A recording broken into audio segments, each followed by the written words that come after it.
With week number 6 of the 2016 NFL season officially in the books, we have several interesting storylines to talk about. Some winners, some losers, and some of the studs from the week that was. Let's talk about the main stories. Apparently, Odell Beckham Jr. and the kicking net have mended their fences to the point now where they're getting married.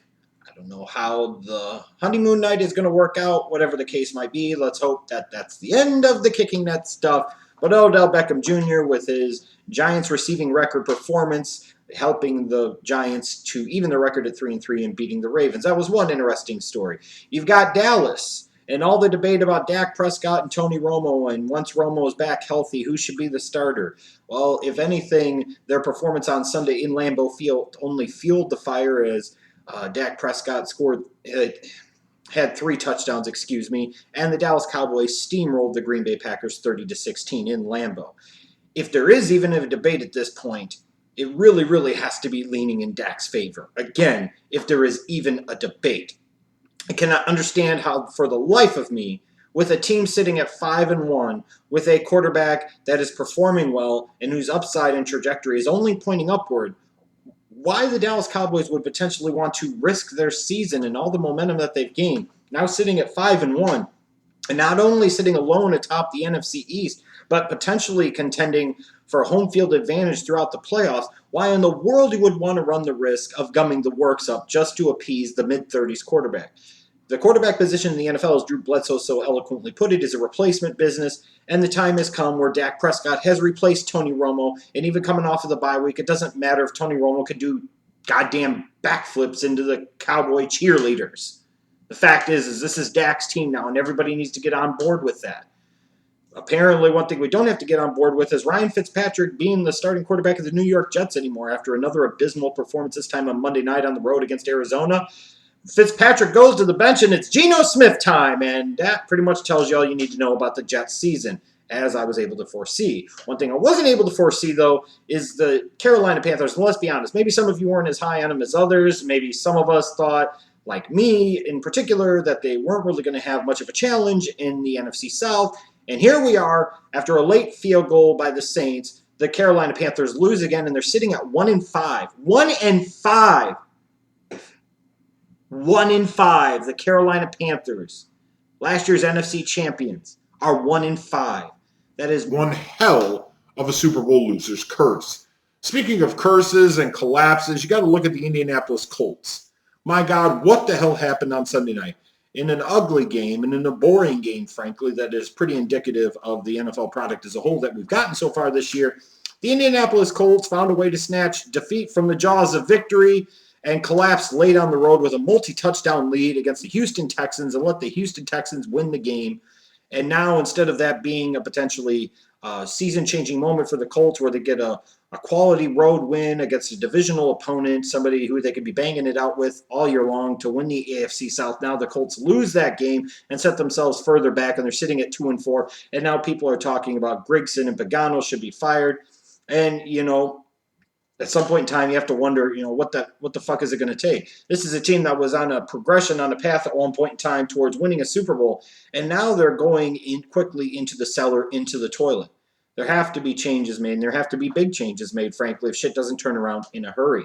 And then you've got the Pittsburgh Steelers worried about Big Ben and his torn meniscus, how long he's going to be out. Should be worried about the fact that regardless, Big Ben or not, the fact that they lost to the Miami Dolphins and allowed Jay Ajayi, of all people, to run for over 200 yards on them, that's an issue. And it's indicative of why the Steelers, when all things seem to be going well, can be a championship contending team, but they ultimately are not a championship contending team because of bullshit losses like this one to the Dolphins on the road.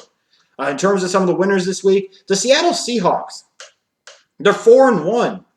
Some can talk about the controversial nature of the non-pass interference call late in the game against Atlanta. But the simple fact of the matter is, it was a quality home win for the Seattle Seahawks, and they're sitting at 4-1. They're in first place in the NFC West. Other than that hiccup against the Rams, this is an undefeated team if you look at it that way.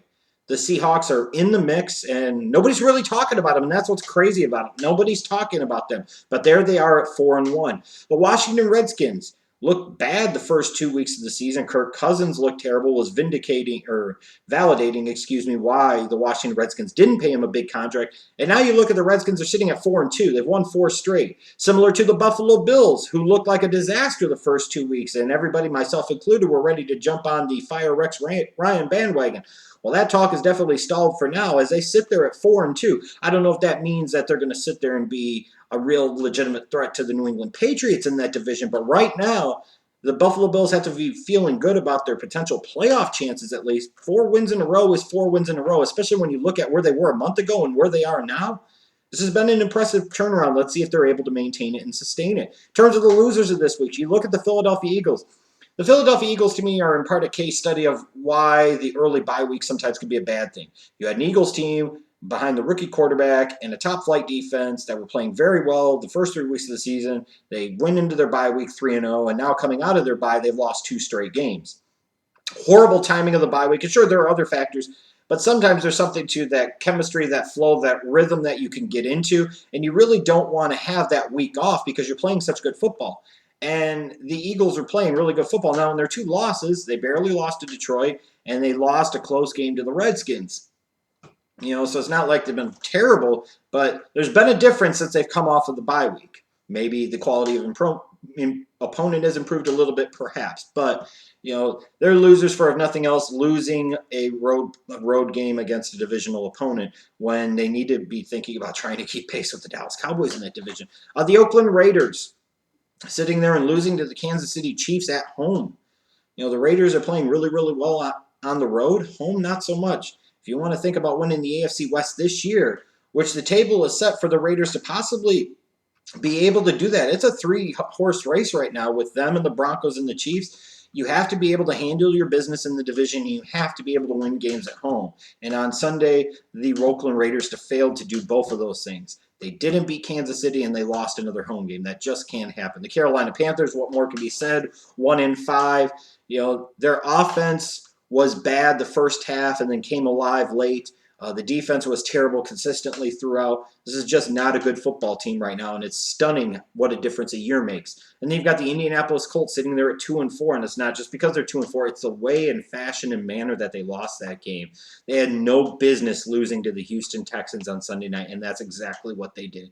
And now you're talking about pandemonium reigning and GMs and coaches being fired.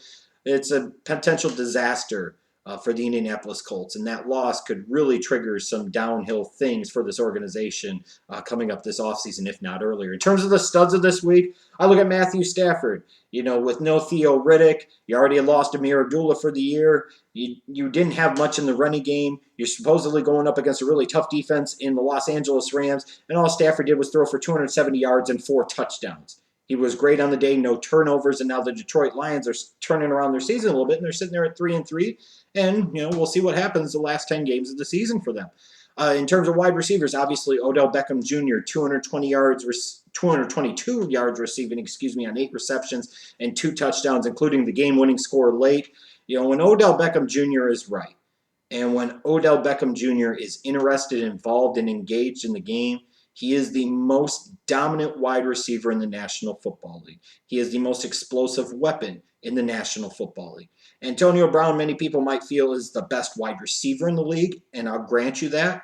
But in terms of the most explosive, game-breaking, game-changing weapon in the NFL, it is Odell Beckham Jr., and I don't know if it's close. And you saw a guy that was plugged in on Sunday against the Ravens, and you saw what he can do and how he could change the game. And just one little slant pass or one little in route, he could take to the house for a 60, 70-yard touchdown just like that. Just incredible stuff. But for me as a football fan, it was really good to see the running back shine in week number 6. Some really big running back performances. Ezekiel Elliott on the road against a top-flight Packers rush defense, going for 157 yards. This is a guy staring down the barrel of Eric Dickerson's rookie rushing record. This is impressive stuff. He is everything that I thought he was going to be coming out of Ohio State at the National Football League level. And for those that just want to say it's about the offensive line, it's in part about that, but it's in part about him too. He's a special player, and everybody needs to understand that.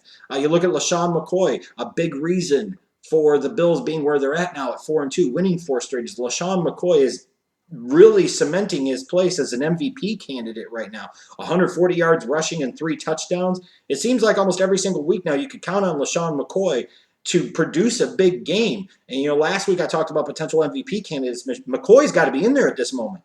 Another big performance for him, over 100-plus yards and 3 touchdowns. His team's at 4-2. Incredible stuff. David Johnson on Monday night against a very tough Jets run defense, going for 111 yards and 3 rushing touchdowns. And then you've got the biggest performance of all out of the running backs. Who the hell would have known? Pittsburgh, another team that's traditionally pretty tough to run on. You've got Jay Ajayi of the Dolphins going for over 200 yards and 2 touchdowns. A guy that the team didn't even activate him, I believe it was week number 1, because he was pouting that he wasn't the starter and wasn't getting the opportunity. Now you turn around and here's Ajayi, former 5th-round pick out of Boise State, going for over 200 yards against a solid Pittsburgh Steelers run defense. It's crazy. But it warms the cockles in my heart a little bit to see the running backs, a position that is so devalued, and these guys having so much value and impact on their team and having these big-time performances. I love it. Hope to see more of it the rest of the year. But that was the week that was, week number 6 of the 2016 NFL season.